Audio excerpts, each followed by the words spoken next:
Hello there and welcome to a brand new lesson. This is How Beyond Numbers, where we learn maths the easy way. In this lesson, we are looking at adding and subtracting rational functions. By the end of this lesson, you should be able to find the LCD for rational expressions. You'll be able to add and subtract rational expressions with the same or different denominators. You should also be able to simplify results by factorizing and cancelling common factors.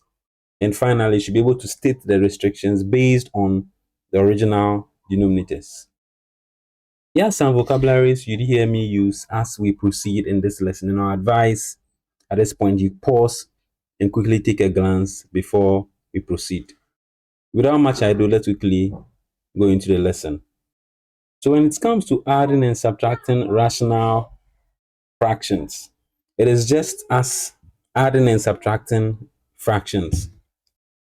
So let's say you have a fraction p over q and you are adding it to r over s. As we can see here, let's first of all consider r over q. So the principles of adding fractions says since these are like terms, what do? We simply write q and then we add the numerators. So for like terms, all you do is you add the numerators. You see, and this becomes your final answer. But then for unlike terms, that is where the whole thing changes. So if you have p over q and you're adding it to r over s, the first thing we need to do is to find our LCD. You see, now the LCD is simply the lowest common denominator. It is the lowest common multiple of the denominators. You see, so most of the times, the simple way to do that is to multiply the two denominators. That is, if they have no common factors.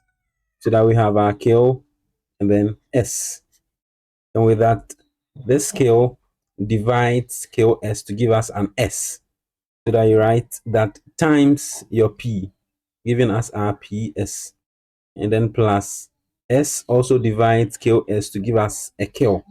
And that multiplies the R to give us a KR. You see, so this is what we do, and it is the same as what subtraction. So if it is subtraction, the subtraction just comes here, and then you evaluate. So this is just the general overview. Let's look at the detailed steps. So for the step-by-step process we'll be using in our examples we'll be solving very soon, the first thing you need to take note of, if the denominators are not factorized and then they are, you'll be able to factorize them, or let me say they are factorizable, then you need to do that first. You see, so it is after factorizing your denominator that you now come and then look for the LCM. You see, so after looking for the LCM, you rewrite each fraction with what? The LCM or the LCD, that is the lowest common denominator. Then you add and subtract, you simplify the final fraction, and you now state your restrictions. So with these processes, we would solve some questions just to enhance our understanding. So let's look at our first example we have over here. It says we have to simplify 5 over x 5 over x plus 2, then plus 3 over x plus 2. This first example here is a very, very simple one, and it is the easiest you would get. So since our denominators are the same, you know, when we are adding or subtracting fractions and the denominators are the same, then we just work on the numerators. So that is to say, we have our 5 over x plus 2, then plus 3 over x plus 2. There will be no need finding the LCD because they are like terms already, or you can say the LCD is simply the same thing. You see, hence we have our x plus 2. You see, So with our x plus 2 as the LCD, what do? X plus 2 divides x plus 2 once, you see, and then that once multiplies the 5. So you have 5, and then plus x plus 2 also cancels out x plus 2 to give us 1. The 1 multiplies the 3, and 1 times 3 gives us what? A 3. With this, we have a 5 plus 3. 5 plus 3 gives us an 8, and then over the x plus 2. This becomes our final answer. So you see how simple it is if the denominators are common. Let's take another example. So looking at this second example here, it says we have to simplify 3 over x plus 2 plus 2 over x minus 1.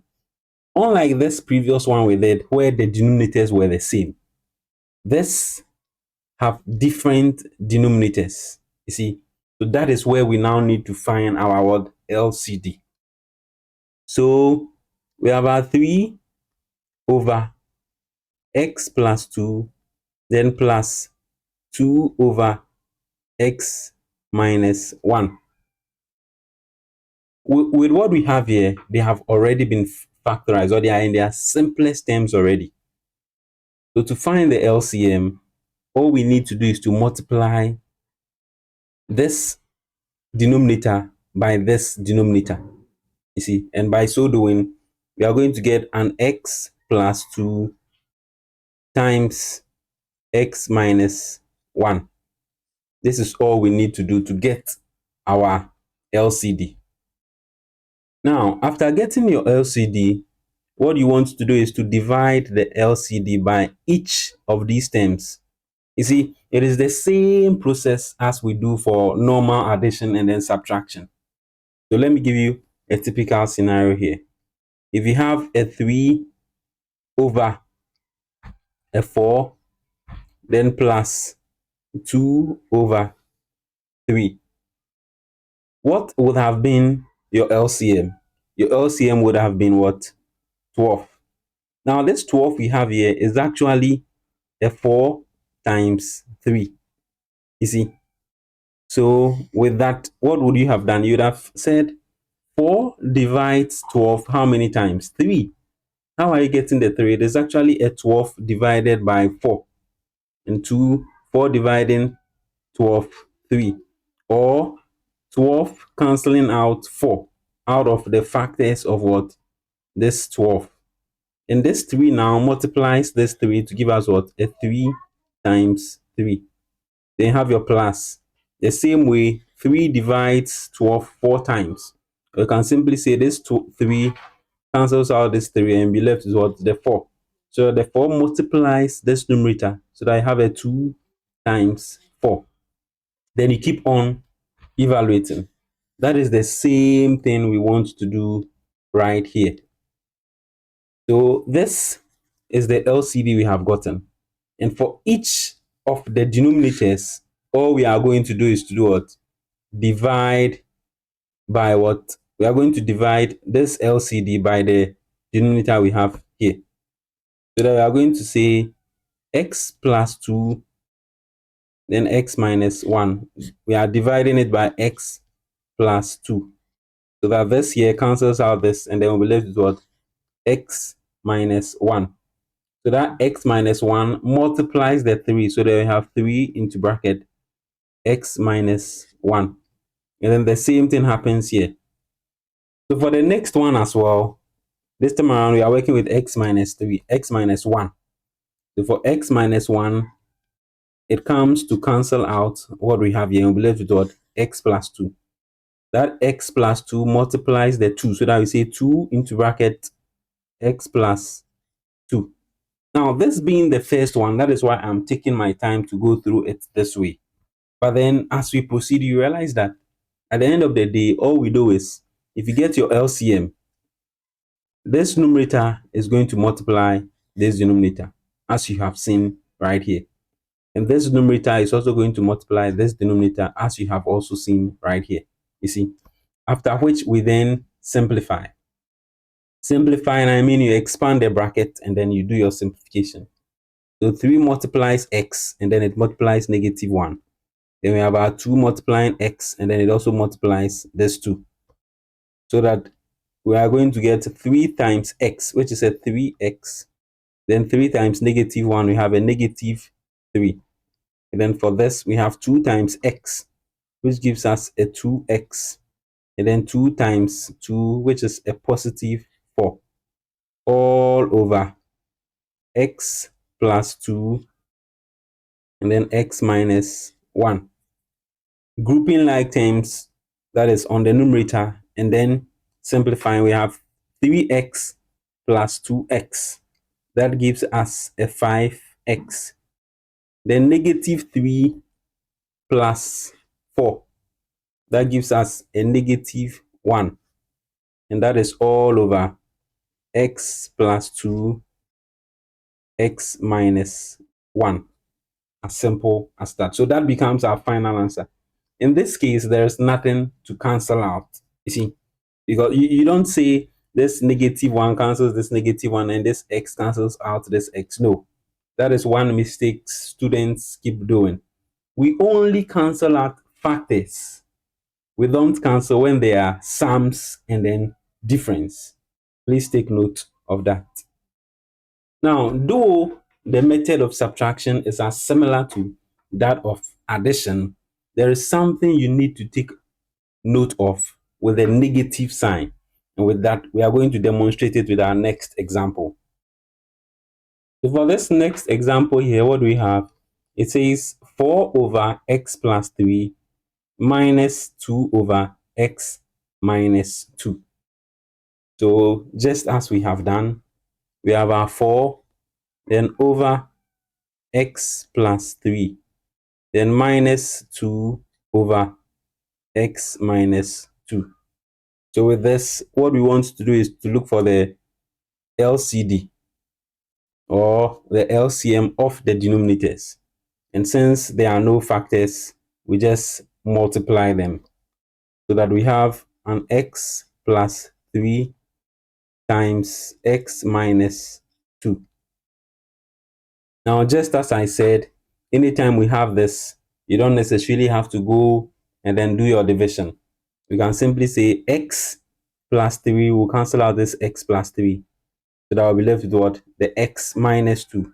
And that multiplies our 4. So that we have our 4, then into bracket x minus 2. Now we have our negative sign here. So you bring it right here. And then x minus 2 cancels out x minus 2 and we'll be left with x plus 3. That multiplies our 2. So that we have a 2 into bracket x and then plus 3. So with this, you now open your bracket. You see? So now take note of what is going to happen here. We have our 4 times x. So that gives us a 4x. Then a 4 times -2. That gives us a -8. You don't write minus, and then you come and say 2 times x is 2x. And then 2 times 3 is what? Plus 6. No. This is what most students do.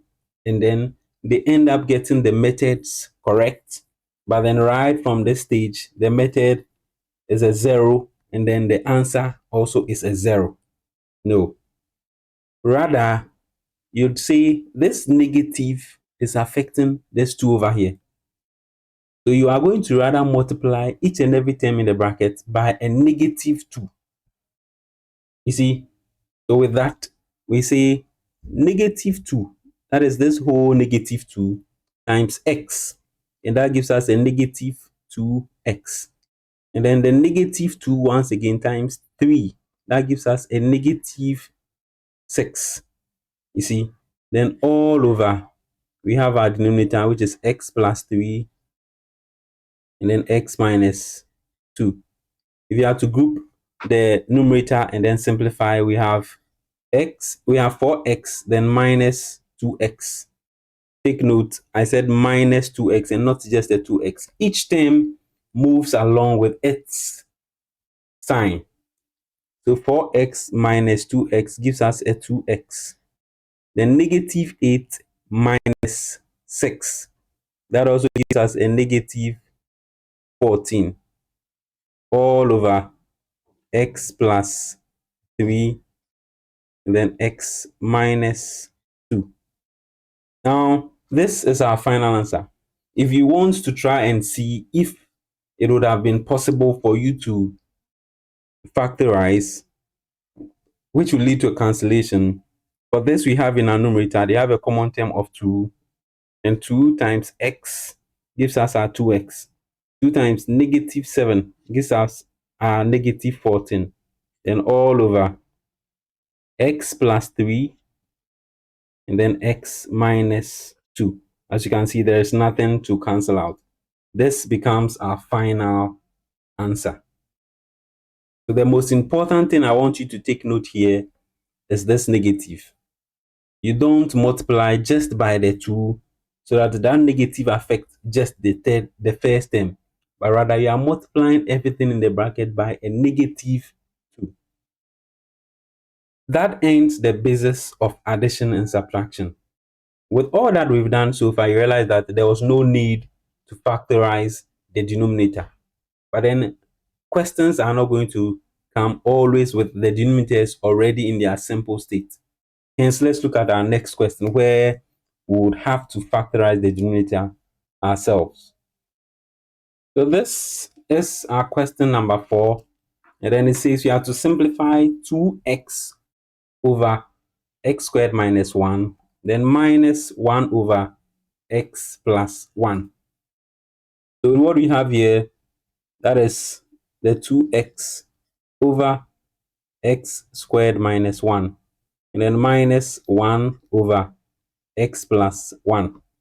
As I said earlier on, anytime we are given fractions to add or subtract, that is rational functions or fractions to add and subtract, the denominators must be in their factorized state.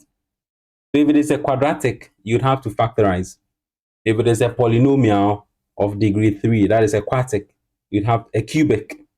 So if it is a quadratic, you have to factorize. If it is a quartic, you have to factorize. For cubic as well, you have to factorize. This we have here is a very simple one that has to do with the difference of two squares. So this, that is the x squared minus 1, has to be factorized, you see. And we know x squared minus 1 is simply the difference of two squares. That gives us x minus 1, or let me first of all say it is an x squared minus 1 squared, which when simplified or factorized gives us x minus 1 and then x plus 1. So we are using this factorized form to substitute this. So the question now becomes a 2x over x minus 1, then x plus 1 minus 1 over x plus 1.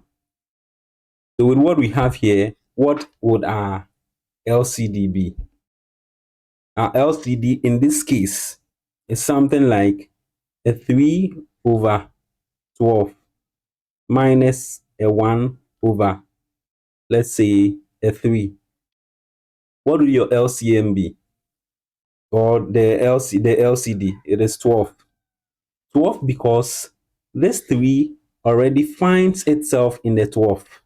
You see, because the 12 we know is simply a 4 times 3. And the 3 is already inside this we have here.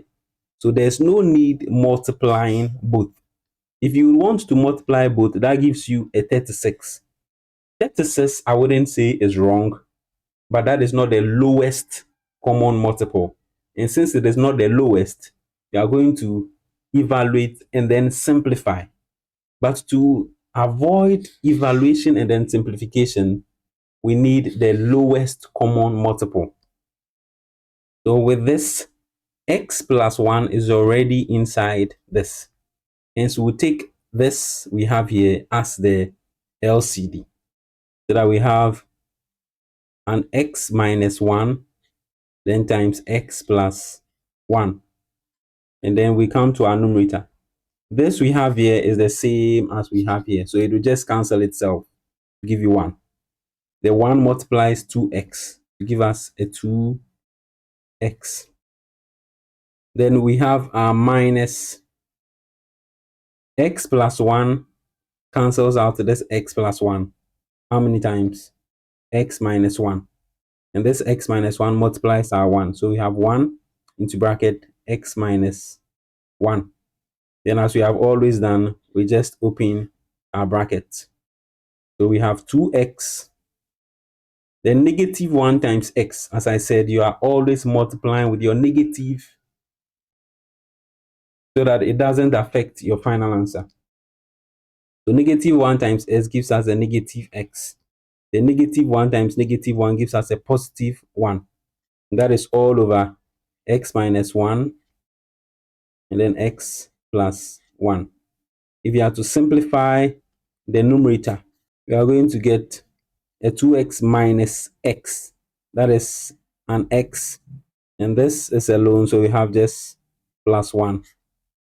Then x minus 1, then x plus 1. Now this can be said to be a factor, you see, with this one as the coefficient. So with this, these are products.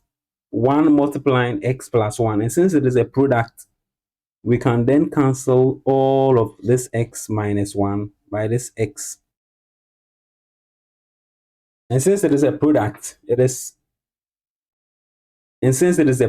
we can cancel out. So that we have this x plus 1 cancelling out to this x plus 1. And for the numerator, what are we going to be left with? We'll be left with what? A 1. So 1 over this has been cancelled. So we are left with x minus 1.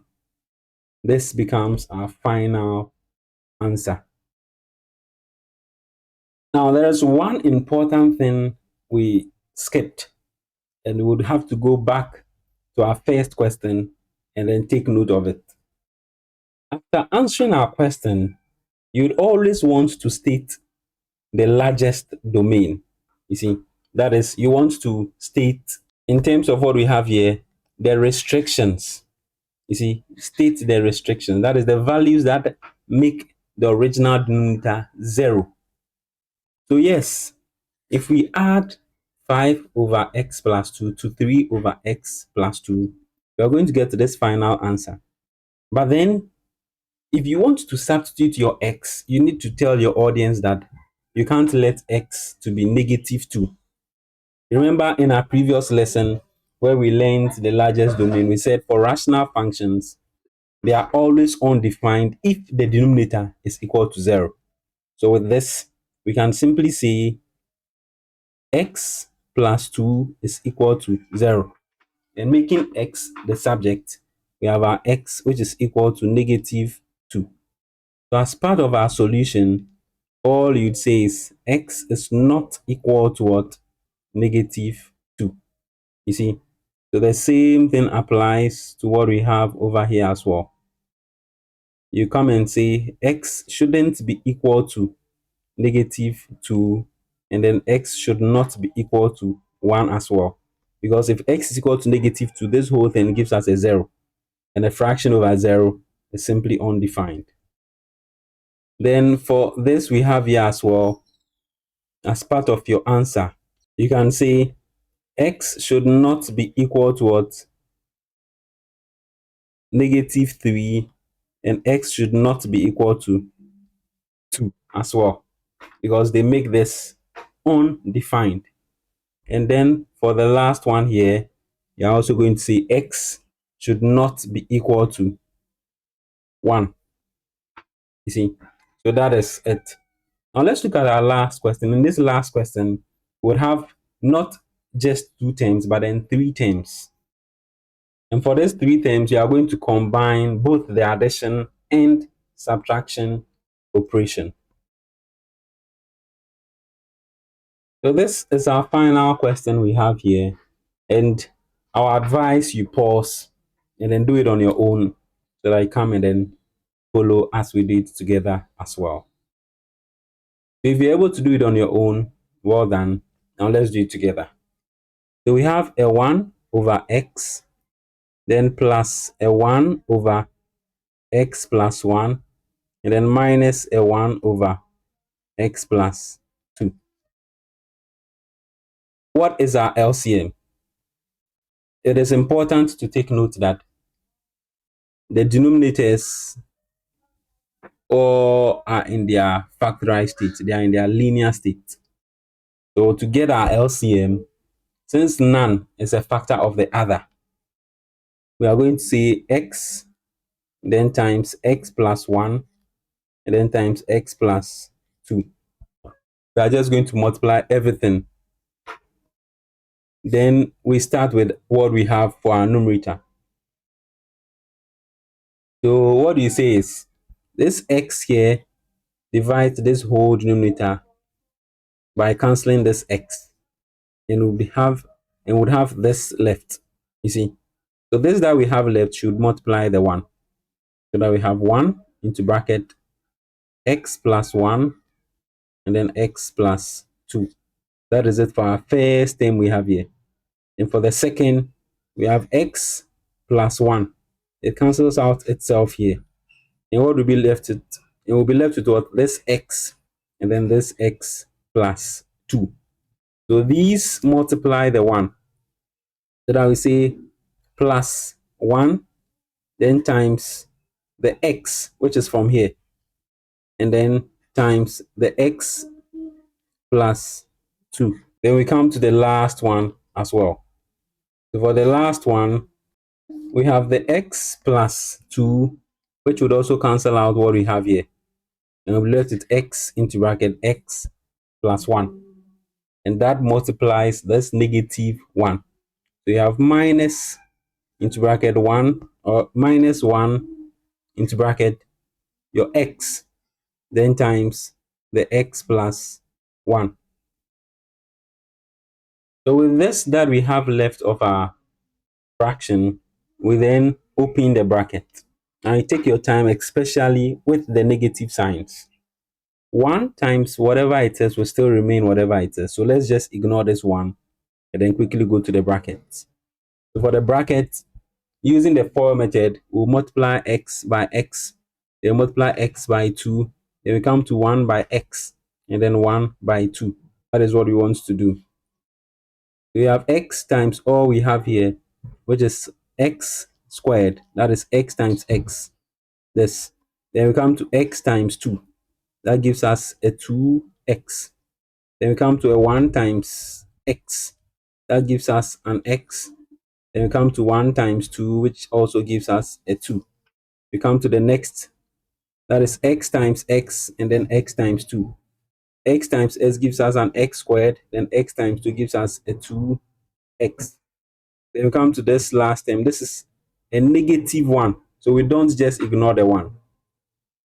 So negative 1 times x will first give us a negative x. Now that negative x will now come and multiply the x we have here. So we have negative x times x giving us a negative x squared. The negative 1 times x once again gives us a negative x. The negative x times x will give us a negative x. So that is what we have for our numerator. Then for the denominator, it remains as it is, which is the x, then into bracket x plus 1, then x plus 2. We then simplify the numerator. So you'd realize that this, if we want to group like terms first, we have this as an x squared, and this as well is an x squared, and this is also an x squared. Then if we come to those with the x's, we have the 2x, that is a positive 2x, and then x here. And we also have a positive 2x as well over here. And then we have a negative x over here. Now the rest are constants. So we can now see clearly and then do our simplification. This is a negative x squared. It will come and cancel out this x squared. So that for the x squared, we'll be left with just this we have here. So we have our x squared. Then for the x's, we have 2x plus x. That gives us a 3x. 3x plus 2x gives us a 5x. Then 5x minus x gives us a 4x. So we have plus 4x. Then for the constant, we just have a plus 2. All over the x into bracket x plus 1 and then x plus 2. Now this could be our final answer. But then we want to test and see if it will be possible for us to do some cancellation. Hence, we factorize. Now, looking at it, it is not possible for us to even factorize. Hence, this becomes our final answer. We then state the largest possible domain. And I said with the largest possible domain, we are going to say that our x's should not be values that will make this undefined. So we equate each and every factor here to 0. So x equals 0, or let me say, if you are equating all, then x would be equal to 0. Then this x here will be equal to -1, and this x here would also be -2. So you should say x should not be equal to 0, -1, or a -2. This then becomes our final answer. So this ends our lesson on addition and subtraction of rational functions. As usual, I'll leave with some exercises so you try on your own just to test your understanding. In our next lesson, we'll be looking at how to multiply and then divide rational functions. So you can quickly look on the playlist and you'd have that lesson there. So here are just 5 questions you can try on your hands on to test your understanding. These are just similar to what we did, and I do hope that you'll be able to go through them. Let's have beyond numbers where we learn maths the easy way. If this is your first time on this channel and you think it will be of help to you, you can choose to subscribe if you so do wish. So that anytime I release a video, you'll be notified as well.